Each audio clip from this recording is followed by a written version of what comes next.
둘이 그렇죠. 사실은 네. 쿵짝쿵짝한 거잖아요. 무게추가 중국한테 좀 넘어온 게 아닌가. 중국이 미국을 이길 수 있는 방법이 세 가지가 있어요. Round one, fight. 안녕하세요. 박종훈의 경제한방입니다. 이 미중 간의 관계는 좀 가까워지려 하는 듯 하다가 또 갑자기 멀어지고 또 갈등이 증폭되기도 하고 어떤 때는 또 갑자기 화해하기도 하고 도대체 종잡을 수가 없더라고요. 지금은 또 이 홍콩에 대해서 헌법에 비롯해서 이번에 미국에서 특별주의도 박탈한다 이러니까 이거 지금 또 홍콩을 놓고 미중 간의 갈등이 또 강해지는 거 아니냐 여러 가지 걱정들이 많으실 텐데요. 이럴 때는 전문가를 모시고 들어봐야죠. 그럼 바로 성균관대 중국대학원 안유아 교수님을 모시고 이제 미중 간의 관계 그리고 그때 우리는 어떻게 해야 될지도 좀 들어보겠습니다. 네, 안녕하세요. 감사합니다. 안녕하세요. 네.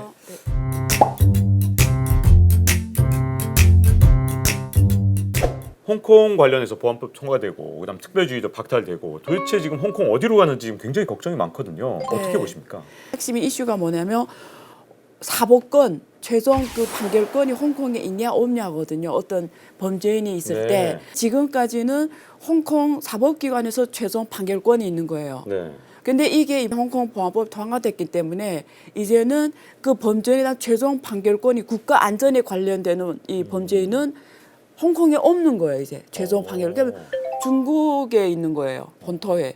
뭐 어쨌든 중국의 한 부분이지만 적어도 국가 안전의 이 항목인데 왜 사람들이 불안하게 느끼냐면 뭐 모든 걸 다 국가 안전에 걸 수도 있잖아요. 그렇죠. 뭐 연결지어서. 뭐 뭐든지 끌어다가 그냥 너 국가 그럴 수도 안보를 위협했어. 있잖아요. 이래버릴 수 있는 거죠. 예를 들면 경제법도 뭐 어떤 측면에서 열 수도 있고 그러니까 사람들이 불안해하는 거거든요. 이제는 이 범죄자의 최종 사법 종결권이 중국 중앙법원에 있는 거죠. 네. 그래서, 근데 네. 좀 처음에 나왔을 때보다 점점 강해지더라고요. 정상되려면 양회가 5월 말에 끝났잖아요. 네. 그러면 그 다음 달에 오는 전국인민대 사무위원회에서 원래 그 이슈로 들어가는 게 원래 정상이에요. 네. 그래서 지난번에 그때 들어갔어야 되는데 그때 안 하니까 이번에 추가로 넣어서 통과시킨 거죠. 그러니까 미국의 강경한 자세를 보인 거죠. 미국에 이 시점에 넣어버린 거군요. 뭐 우리는 이 홍콩 문제는 우리 주권 범위에 있는 거고 우리의 이슈고 내내는 여기에 대해서 말할 권한이 없다. 네. 앞에서는 이제 뒤에서는 좀 협상하려고 했어요. 그래서 폼페오하고 양제츠가 만났을 거 아니에요. 양제츠가 네. 먼저 만나자고 했어요. 중국이 아직도 좀 잘해보자라는 게 있었기 때문에 먼저 만나자 했잖아요. 근데 그게 네. 생각대로 안 되니까 이번에 그냥 통화시켜버린 거죠. 미국 입장에서는 또 이 특별주의를 홍콩에 대해서 박탈해버리고 그렇죠. 여러 가지 반격을 좀 하고 있는 그렇죠. 느낌인데요. 네. 과연 둘 사이의 어떤 갈등이 더 격화될 가능성이 좀 있을까요? 그래서 일차적으로 이번에 국회에서 그 상위원회에서 홍콩 자유를 침해한 관련 인사들 네. 7명의 상무위원 중에 그 왕양하고 그 한정 이 사람이 들어갔어요. 그러니까 뭐 미국에 못 들어오게 되는 건가요? 못 들어가고 그 가족들 가족까지? 네, 가족까지. 그러니까 이 홍콩이 자유를 침해하는 모든 관련 인사들의 이 미국의 자산을 동결하고 미국의 비자를 못 받게 하고 못 들어오게 하는 거죠. 이제 트럼프 사인만 남았어요. 중국도 반격하느라고 미국 사람들이 중국 비자를 안 해준다고 네. 또 이번에 선포를 했어요. 입국을 제한하는 비자 페널티를 지금 서로 부과했어요. 아니 겉으로만 보면 네. 둘이서 지금 미중 무역 갈등 네. 속에서 막 싸우고 있는 느낌이 좀 드는데 네. 시장을 보면 또 아니에요. 별로 네. 이렇게 걱정도 안 하고 뭐 시장은 잘 오히려, 가는 것처럼 보이죠. 예전에는 이제 미중 무역 갈등이 이렇게 네. 좀 격화되는 것처럼 보이면 네. 막 주식시장이 출렁거렸거든요. 네. 근데 이제 막 무시하고 가요. 그 얘기는 대선까지 이 어떤 갈등이 네. 아주 심화되지는 않을 거다. 이 미중 무역 갈등이. 그러니까 이렇게 보는 건가요? 재밌는 게 뭐냐면 이게 2018년부터 이슈였잖아요. 네. 2018년 작년 올해까지 3년 차 잡아들었잖아요. 오랫동안. 첫째 그게 있었고 그다음에 이번에 볼턴 회고록에 네. 트럼프의 중국관이 나왔죠. 중국을 어떻게 보는지 네. 트럼프는 중국에 대해 전략이 있는 건지 확실한 거는 트럼프는 중국에 대해서 전략이 없어요.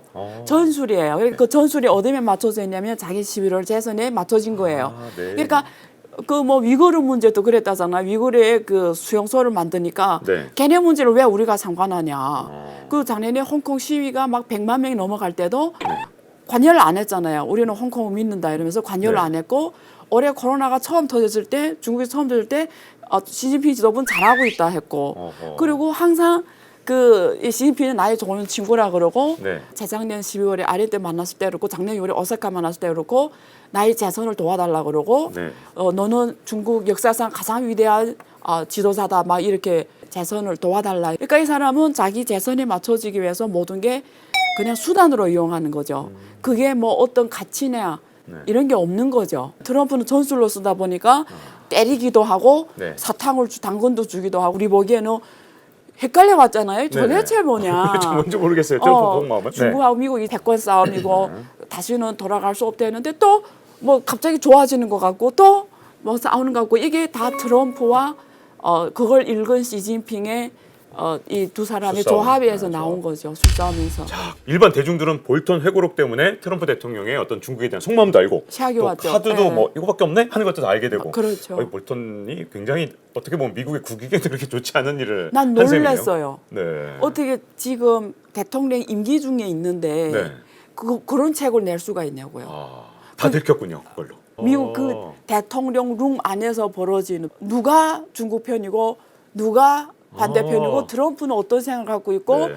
이게 수가 다 보인 거죠. 지난해까지만 해도요. 네. 진짜 트럼프 대통령뿐만 아니라 뭐 네. 미국한테는 다 계획이 있겠지. 자 저러는 데는 분명히 이유가 있을 거야. 이런 생각도 하면서 그렇죠. 뭔가 미국은 다음 플랜을 막 짜고 있을 줄 알았는데 네. 의외로 별로 이렇게 보니까 계획이 없었네요. 계획도 의외로 없고요. 중국의 생각을 말씀드리면 중국 시진핑 지도부는 다 계획이 있어요. 네. 계획을 잘해요. 그래서 뭐 13차원에는 이렇게 가잖아요. 그 딱딱딱딱 주석이 누가 되든 상관없이 네. 자기 갈 길을 가는 게 사회주의 시장 경제의 중국이잖아요. 이미 경제 대국으로서 G2까지 왔어요. 그럼 세계 가버넌스에 대해서 자기 목소리를 내겠다라는 거잖아요. 경제 대국, 군사 대국, 무역 대국, 금융 강국 그리고 정치 강국으로 가는 거예요. 그 스케줄을 어떻게 잡았냐면 2025년까지 중국은 2011년을 전환점을 해서 이미 무역 대국이 됐어요. 네. 1차.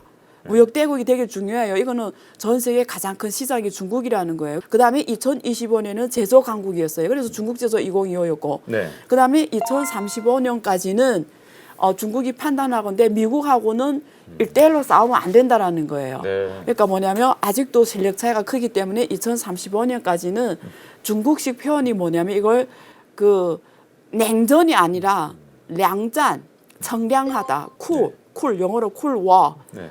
그래서 앞에서는 너무 정면으로 싸우면 안 된다라는 거예요. 중국의 입장에서는 이렇게 우리는 긴 가는 길에 있어서 여기서는 될수록 머리 숙이지만 좀 전술적으로 잘해야 된다라는 게 2030년에서 우리는 앞에서는 강하게 나갈지만 뒤에서는 항상 협력하겠다는 게 기본 바탕이에요. 네. 그게 이번에 볼턴 회고록에서 다 드러났어요. 그렇잖아요. 둘이 그렇죠. 사실은 쿵짝쿵짝한 거잖아요. 헐리우드 액션이었어요. 그게 대부분 아까 말한 량전, 네. 냉전이 아니라 량전이었던 거예요. 그게 2035년까지. 그다음에 중국은 1949년에 설립이 됐어요. 그러면 2049년이면 100년이 되는 그때는 미국하고 강대강 네. 할 수 있는 이런 실력까지 키우겠다라는 거예요. 그다음에 2050년 이후는 전 세계 중국의 가버넌스를 수출하겠다라는 거예요. 네. 중국의 정치인이요, 중국 사람들이 가치관이요, 중국의 체제 이런 것들을 전 세계에 수출하겠다라는 게 그 다음의 스케줄이에요. 네. 그래서 100년의 계획을 이미 세워놨단 말이에요. 네. 그러면 지금은 2035년까지 미국하고 중국과의 관계는 적어도 중국의 입장에서는 량전인 거예요. 실력은 아직 미국하고 안 되니까 중국의 입장에서는 협력을 하자는 게 우선이에요. 아직도. 네. 갈라지지 말자. 왜냐하면 미국하고 완전히 갈라지는 즉시 전 세계는 다 미국 편에 서게 돼 있어요. 네. 당연히. 네. 그럼 중국이 고립돼요. 네. 중국이 이걸 제일 싫어하거든요. 그러니까 미국하고 관계가 끊어지지 않는 한은 중국이란 큰 시장이 있기 때문에 중국은 여유가 있다고 보는 거죠. 공간이 네. 있다고. 그래서 대표적인 게 EU, 그중에 특히 독일을 중국 편으로 지금 끌어들이고 있는 거죠. 야 이게 진짜 놀라운 작업들이 되고 있는데 이 패권 다툼이 뭐 지난해 같은 경우는 야 이건 뭐 그래도 미국이 훨씬 유리하지 않겠어? 이런 생각이었는데 지금 무게추가 중국한테 좀 넘어온 게 아닌가 하는 생각이 좀 들 때가 있거든요. 왜 미국과의 관계가 지금 미국이 오히려 네. 이렇게 불리한 것처럼 보이냐? 그게 중국이 뭐 회복이 잘 돼서 중국이 잘해서 그런 게 아니고요. 네. 이번에 볼트 회고로도 나왔잖아요. 미국이 분열이 된 거예요. 미국도 친중파와 반중파가 있어요. 나바로, 네. 뭐 라이터 하이저 이런 사람들은 반중이고 완전히 저쪽이고 커들러 그다음에 그 문희신 이런 재무장관 이런 사람들은 친중이에요. 네. 그리고 미국의 빅텍 기업들, 네. ICT 업체들 네. 대표적인 게 빌 게이츠, 머크버거 뭐 이런 사람들 유튜브에 중국을 욕하는 걸 하잖아요. 네. 광고가 안 붙어요. 노란 딱지 딱 들어와요. 중국에서 장사해야 되니까 할 수 없이 친중일 수밖에 없는 거군요. 그러니까요. 네. 그리고 그런 ICT 업체들이 퀄컴, 브로드컴 이런 애들이 중국 시장 의존도가 다 60% 넘어가요. 오, 걔네들이 그렇구나. 엄청난 R&D를 하는데 초기 비용을 다 커버해 줄 수 있는 게 중국밖에 없어요. 그래서 네. 미국의 주요 경제계가 다 네. 친중이에요. 그래서 작년에 화웨이 이슈 나올 때 누군가가 그런 제안을 했대요. 화웨이를 그 스위프트 달러 청산 결제 시스템에서 못하게 하자. 네. 그럼 끝나거든요. 그럼 어떻게 글로벌 거래를 못 하게 거래를 스위프트에서 못 하죠. 쫓겨나면. 네. 달러 청산 못 하니까. 근데 월가에 있는 자본가들이 반대했다잖아요. 미국이란 나라가 이렇게 잘 가려면 내부가 단결이 돼야 돼요. 네. 근데 미국이 이렇게 지금 분열이 되고 있는 거죠. 그리고 이번에 흑인 인권 문제가 더 노출해서 더 분열이 되는 거예요. 네. 미국은 지금 자체 갖고 있는 문제가 굉장히 많아요. 네. 그래서 중국이 미국을 이길 수 있는 방법이 세 가지가 있어요. 3가지나 있어요, 무려? 네. 이 세 가지를 만족하면 이길 수가 있어요. 이 조건이 필요 충분 세 조건이 개를. 세 개의 아, 필요 충분 네네. 조건이 있는데 첫째, 중국이 똘똘똘똘 뭉치는 거. 네. 이거 공산당 중심으로. 근데 이 공산당이 가장 잘하는 거예요. 중국 사람들이 공산당에 대한 신뢰가 엄청 높아요. 네. 1번 만족. 네. 그다음에 2번은 제3세계를 중국 편으로 끌어들이는 거예요. 그러니까 서방 세계를 분열시키는 거예요. 그게 대표적인 게 유럽하고 미국 분열시키는 거예요. 네. 아까 말씀하신 독일 같은. 예, 그래 네. 독일 같은 나라를 네. 끌어들여서. 좀 친중으로 더 만드는 거고요. 네. 보다시피 독일은 이번에 지금 막 200명 기업가가 막 중국 가고 막 이러고 그 독일의 대형 기업들이 다 중국에 투자하고 지금 난리 났어요. 네. 그러니까 그걸 지금 이게 중국에서 굉장히 중요한 전략적 카드예요. 제3세계.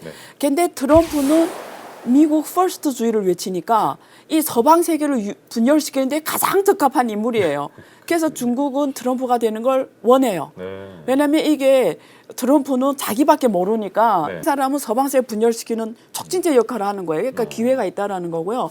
세 번째는 미국 경제가 침체가 되고 미국 국내가 분열이 되는 거예요. 근데 이번에 흑인 문제라서 그게 엄청 가속화가 된 거죠. 네. 이미 그 엘리트 계층은 두 쪽으로 난 거죠. 그러니까 이번에 대통령 선거가 미국 역사상 가장 제 개조로 봤을 때는 미국 국민들을 테스트하는 선거가 될 거예요. 그리고 미국 국민이 수준이 어떤 수준인지. 네. 여러 가지 것들이 좀 드러나겠네요. 네. 이번 대선을 통해. 보통은 뭐 역대 대통령 보면 두 번은 하잖아요. 그래요. 근데 지금까지 이번에 맞죠.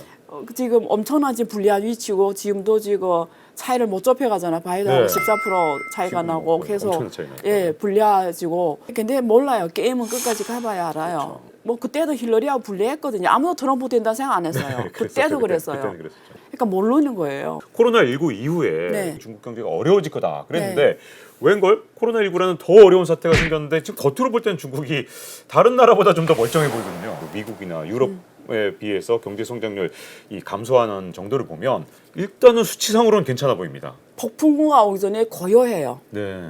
우리 자연을 보면 그렇죠. 태풍 오기 전에. 가장 큰 태풍이 오기 전에 더 고요해요. 네. 그게 딱 중국 경제를 말한다고 보면 돼요. 네. 중국은 점점 골마가고 있어요. 네. 어느 정도 골문지는 상상 이상일 거예요. 왜냐면 no. 근데 어떻게 해보게 되냐고 아주 좋은 질문이시고요. Round one, fight.